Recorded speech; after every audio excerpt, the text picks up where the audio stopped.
તો પીએમ મોદીએ વિમાનમાં બનાવેલી એક ક્લિપ શેર કરી છે। અયોધ્યાનો આ વિડીયો છે। પ્રધાનમંત્રી મોદી તેમના પ્લેનમાં સવાર હતા ત્યારે તેમણે આ વિડીયો બનાવ્યો છે।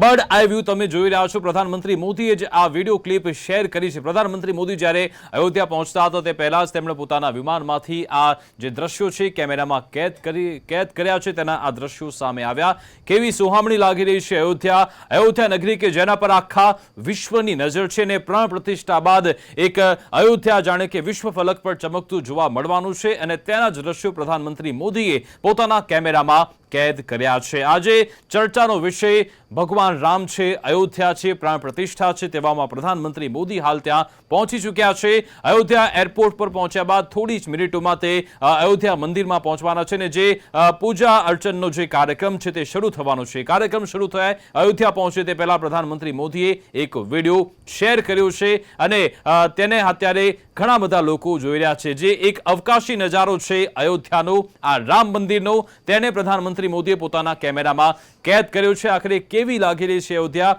કેવું લાગી રહ્યું છે રામ મંદિર, કેવો લોકોમાં ઉત્સાહ છે, કેવો જુવાળ છે તે આ દ્રશ્યોના માધ્યમથી જોઈ શકાય છે। દૂર દૂર સુધી ભગવો કલર આપણને જોવા મળી રહ્યો છે। સૌ કોઈ અત્યારે ઉત્સાહિત છે અને અદ્ભુત મંદિરના દ્રશ્યો તમે જોઈ રહ્યા છો। એક દ્રશ્ય છે કે જે ઉપરથી પ્રધાનમંત્રી મોદીએ કેપ્ચર કર્યું છે, બીજું દ્રશ્ય છે મંદિર પરિસરનું। ખૂબ જ અલૌકિક આ દ્રશ્ય છે મંદિરનું કે જેના માટે સૌ કોઈ રાહ જોઈ રહ્યા હતા કે ક્યારે આ ક્ષણ આવે અને ભગવાન રામ આ મંદિરમાં બિરાજમાન થાય, નવા મંદિરમાં બિરાજમાન થાય। તે આ જ મંદિર છે, જી હા, અયોધ્યા આ જ મંદિર, ભગવાન રામનું આ જન્મસ્થળ જે તમે સંદેશ ન્યૂઝ પર એક્સક્લુઝિવ જોઈ રહ્યા છો। વર્ષોના વર્ષો વીતી ગયા, ઘણા બધા લોકોએ તપસ્યા કરી, તપ કર્યું, બલિદાન કર્યું, ત્યારે જઈને હાલ આ મંદિર બની રહ્યું છે।